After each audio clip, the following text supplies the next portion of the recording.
First ever factory outlet Mukunda jewellers ఇప్పుడు చందానగర్ లో April 19th గొప్ప ప్రారంభం. ఇప్పుడు ర్యాండమ్ గా ఒక వెరీ ఫేమస్ బాబా comes and say yellow colour dress వేసుకొని రోజు కర్డ్ రైస్ తింటే you will see success only in your life అని చెప్తే would that add any weightage to you? It will garbage అది. ఇట్స్ చెప్తున్నా అంటే that's what I'm saying. There is a limit to what will I want to believe and there is a limit to what will I not. నేను ఈ question ఇంత డీప్గా ఎందుకు అడుగుతున్నానంటే film ఇండస్ట్రీని base చేసుకొని కొంతమంది చేస్తున్నటువంటి predictions it is like creating gang wars among the fans himself. నాకు మూఢనమ్మకం ఉందంటే అది ఒకటే నాకు స్క్రిప్ట్ నచ్చాలంతే. అది మూఢనమ్మకం అన్నారు కదా. అంతే, అది చెప్తున్నా. నేను ఏమంటున్నా అంటే that is my lowest denominator of me doing anything. But మీరు అన్నది కరెక్టే, దాంట్లో ఉన్నాయి కొన్ని. బట్ అగైన్ ఎవరో ఏదో అనడం కంటే కూడా మనం కామన్ సెన్స్తో ఆలోచించడం చాలా ఇంపార్టెంట్ అని అంట. If there is a better faith I have, that is my common sense. Wonderful, very well quoted, very well quoted. I love this, very well said, really love this. Great. So ఇప్పుడు ఉన్న ఈ success ప్రీలో Priyadarshi గారు మిమ్మల్ని reach అవ్వాలనంటే అసలు మాకు దారి కూడా తెలియట్లేదు. ఒక టెక్నీషియన్ పాయింట్ ఇది, నేను నిజంగా చెప్తున్నా, live experience. I'm asking you as a question. అసలు మిమ్మల్ని ఇప్పుడు nowhere in a reachable zone అని అంటున్నారు, ఏం చెప్తారు మీరు? The right people will find the right channel to reach me. So atleem ledabba, it is just the hype. I'm still talking to my old friends. I'm still in remuneration scale అసలు ఒక range లో పెరిగిపోయింది. Definitely పెంచుతాను నేను, మజాగా. లేకపోతే ఖాళీ కూర్చున్న రోజులు నన్ను ఎవడు అడగలే కదా. నేను ఇప్పుడు దానికోసం పైసలు తీసుకుంటలేను. అప్పుడు ఖాళీగా ఉన్నా కదా, ఆ రోజు పైసలు తీసుకుంటున్నాను నేను ఇప్పుడు. అరే వా. లేదు. అండ్ నెక్స్ట్ ఈ సినిమా గురించి మాట్లాడితేనండి, ఒకప్పుడు రాజేంద్ర ప్రసాద్ గారి సినిమా రిలీజ్ అయింది, ఆ ఒక్కటే అడక్కు. దానికి దీనికి చిన్న రిలవెన్స్ ఏమన్నా ఉందా, రిజెంబ్లెన్స్? అంటే దీంట్లో ఒకటే అండి, ఆ నమ్మకం, దట్ జాతకాలు ఇవన్నీ, ఆ నమ్మకం అంతే. That is the only relevant point. But మా స్క్రీన్ ప్లే, మా కథ పూర్తిగా దానికంటే చాలా డిఫరెంట్. ఈ సినిమాలో క్యారెక్టర్ సారంగపాణి ఓవర్ థింకర్ అని అర్థమవుతుంది ట్రైలర్ చూస్తుంటే. ఓవర్ థింకర్, ఓవర్ బిలీఫ్స్ ఉన్న వ్యక్తి. మీ రియల్ లైఫ్లో do you over think in life? I do. కానీ దానికి తర్వాత ఒక పాయింట్ దాకా ఆలోచించి ఆ బొక్కలు ఎంత ఆలోచించినా ఇంతే అవుతుంది కదా అని కూడా అట్లా కూడా ఉంటుంది నాకు. అంటే sometimes we over think a lot about something. But దాంట్లో కూడా ఎక్కువ నేను నా దిమాగ్ పాడు చేసుకోవాలి అనమాట. ఎక్కడ దాకా పెట్టుకోవాలి అక్కడ దాకా పెట్టుకుంటా. అట్లీస్ట్ ఒక పాయింట్ వరకు అయితే ఆలోచిస్తారు. Definitely. When it is beyond our reach then you give it up. Exactly. అంటే if things are out of my control, I don't give a damn about. నా విషయాల్లో ఇప్పుడు ఫర్ ఎగ్జాంపుల్ ఈ రిలీజ్ డేట్ 2-3 సార్లు మారింది. ఇప్పుడు నెక్స్ట్ నేను అదే అడగబోతున్నాను. సో ఆ విషయం నా కంట్రోల్లో లేదు. అలాంటప్పుడు దాని గురించి నేను బాధపడి నాకు వచ్చేది ఏముండదు, నెత్తి నొప్పి తప్పితే. సో ఎందుకంటే దాని గురించి బెటర్గా ఆలోచించి ప్లేస్ చేసింది మా ప్రొడ్యూసర్ గారు. ఆయన నాకంటే ఎక్కువ పూజలు చేస్తారు, నాకంటే ఎక్కువ శ్రద్ధ ఉంది, నాకంటే ఎక్కువ ఎక్స్పీరియన్స్ ఉంది. Basically is a legend by himself.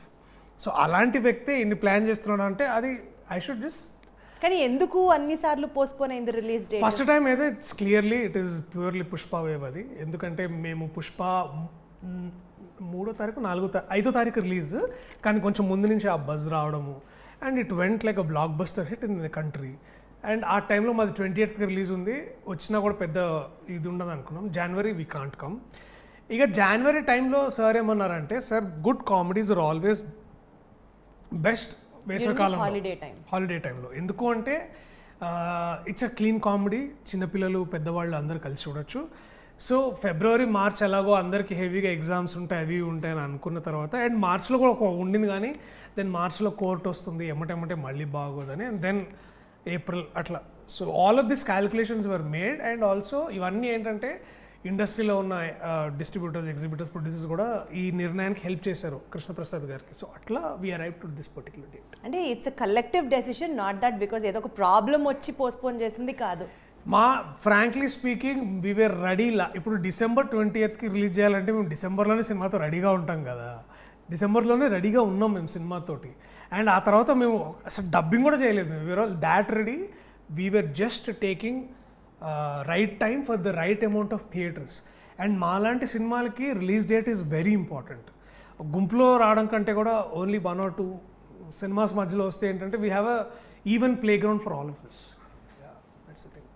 So ఇప్పుడు ఒక మంచి పేరున్న ఒక astrologer walks in and scientific evidences like in you know astrology is also a science అంటారు కదా. సో మీరు రాశి ఫలాలు ఎక్సెట్రా అన్నీ ఇట్లా మ్యాచ్ చేసి సినిమా యూనిట్ మొత్తాన్ని అందరిది మ్యాచ్ చేసి this film is going to be a blockbuster అని చెప్తాడు మీకు ఇప్పుడు. And you will be you know evolving out as a super glorious star అని చెప్తూ ఉంటారు. ఇది విన్న మీకు హ్యాపీనెస్ ఉంటుంది. ఎవరికి కాల్ చేస్తారు? విజయ్ దేవరకొండ, నవీన్ పోలిశెట్టి, నాని గారు అండ్ వెన్నెల కిషోర్ గారు. ఫస్ట్ ఎవరు కాల్? మా డైరెక్టర్ మోహన్ గారికి ఫోన్ చేస్తారు. సార్ ఇట్లా అన్నారు sir, very happy, congratulation sir, రాత్రి కలిసి ఎక్కడన్నా భోజనం చేద్దాం సార్ అంటాను. చాలా తెలివిగా చెప్తున్నారు తెలుసు. లేదు, ఈ ఫిలిం మీద ఇప్పుడు ఇంత వరీడ్ అంటే ఇట్స్ లైక్ ఇంత యాంగ్షియస్గా యాంటిసిపేటింగ్ పీపుల్ ఎవరు అంటే ముగ్గురు, నేను, మోహన్ గారు, KP sir, Prasad garu and మా team. Like we're waiting. So ఇప్పుడు ఏదొచ్చినా it's our team thing only. నేను ఇంకా అండ్ యాక్చువల్లీ మా కేపీ సార్ మన డోర్ ఓపెన్ చేసేసి సార్ మీది బాగుంది సార్, రాసి మీ ఇద్దరిది అద్భుతంగా జరుగుతున్నారు అన్నారు. So like thank you sir, let's start. Super. ట్రైలర్లో చూసినప్పుడు మీరు నిద్రలో ఉన్నప్పుడు ఒక కళతో నైట్ మేల్కుంటారు, వాట్ ఎవర్, అది సీక్వెన్స్ కంటిన్యూస్. సో అట్లా నిజ జీవితంలో కూడా ఎప్పుడన్నా ఏదో ఒక బ్యాడ్ డ్రీమ్తో మీరు ఉలిక్కిపడి లేచిన సందర్భాలు ఉన్నాయా? Lot of times. I think 3 days ago also had a moment, not మరీ అంత డ్రమాటిక్గా కాదు, బట్ నిద్రలోంచి మేల్కోవడం బేసికలీ. దట్ అంటే ఏముండింది కళలో? నాకు సరిగ్గా గుర్తులేదు. ఐ థింక్ ఏదో బాగా వర్షం పడుతున్నట్టు సంథింగ్ ఏదో అండ్ మునుగుతున్నట్టు సంథింగ్ అట్లాంటిది ఏదో వచ్చింది. It was like that. ఎందుకంటే అది ఎప్పుడైనా నిజమైందా అలా జరిగినవేమన్నా? కొన్నైనా కానీ నేను చెప్పను అవి. మీ లైఫ్లోనే అయిందా? ఏమంటారు దాన్ని, లోక కళ్యాణం కోసం జరిగిందా?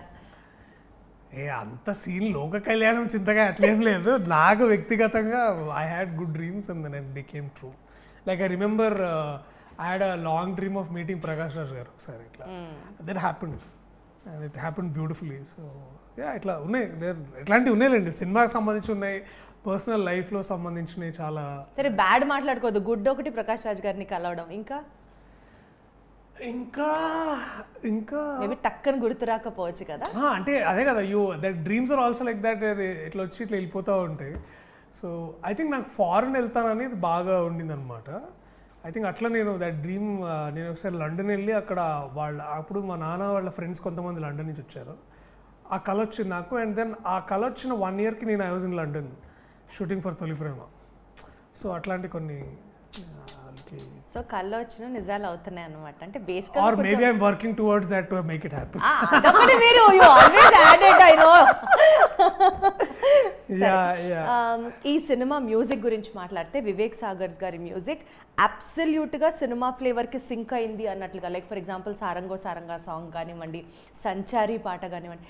అంటే మ్యూజిక్ ఈ సినిమాకి పర్ఫెక్ట్గా సింక్ అని ఎందుకన్నాను అనంటే, ఆ ట్రైలర్ చూసిన కాసేపు తర్వాత మేము కూడా సారంగో యూనో ఆ హమ్ చేసుకోవడం లాగా సింక్ అయిపోతుంది ఆ సినిమా గుర్తున్నంత వరకు. అలా అన్ఇంటెన్షనల్గా ఏ పాట పాడతారు మీరు ఈ సినిమా పాటల్లో? Sanchari is my favourite song. And నాకు అంటే దాంట్లో డెప్త్ చాలా చాలా చాలా నచ్చుతుంది నాకు. అంటే అఫ్కోర్స్ సారంగో ఇస్ లైక్ మంచి పెపీ నంబర్, నైస్ అనిపిస్తుంది. కానీ బట్ సంచారి నాకు it's my personal favourite. It is like it will go long way with me అని నాకు అనిపిస్తుంది.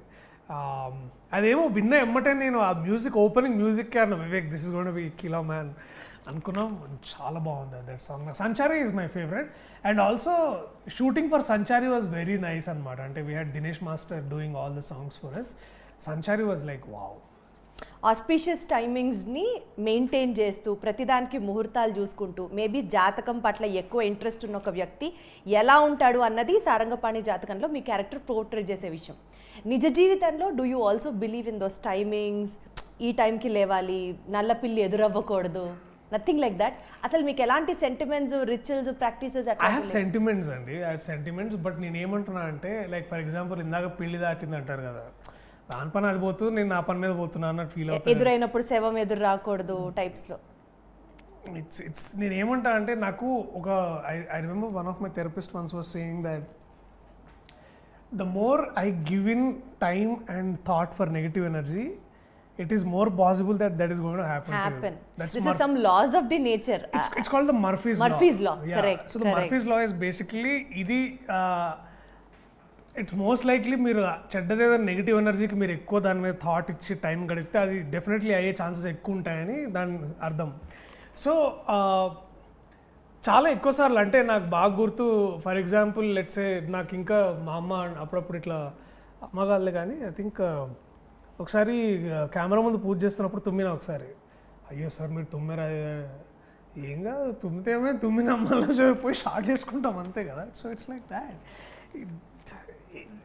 It's all in your head.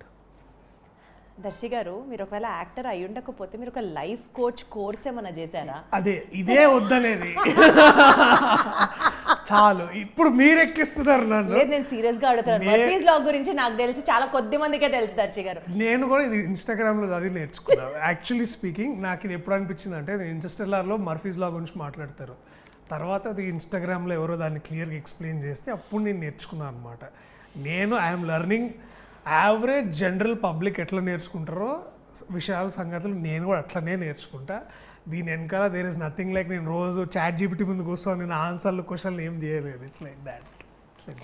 బేసికల్గా ఈ సినిమాలో నమ్మకాలు ఉండొచ్చు, కానీ ఇర్రేషనల్ గా నమ్మకాలు ఉండకూడదు. అది ఎక్కడ వర్కౌట్ కాదు, సూపర్స్టిషన్స్ ఎక్కడ వర్కౌట్ కాదు. They only take us back అనేది నేను చదువుకున్న స్కూల్స్లో నేర్పించారు, నా టీచర్స్ నేర్పించారు, తల్లిదండ్రులు నేర్పించారు. సో ఇప్పుడు అదే వీళ్ళతో కూడా కూర్చొని అదే నేర్చుకున్నాను ఏంటంటే, దట్ సూపర్స్టిషన్స్ ఎప్పుడు వర్కౌట్ కాలేదు, దానివల్ల ఇబ్బందులే వచ్చాయేమో.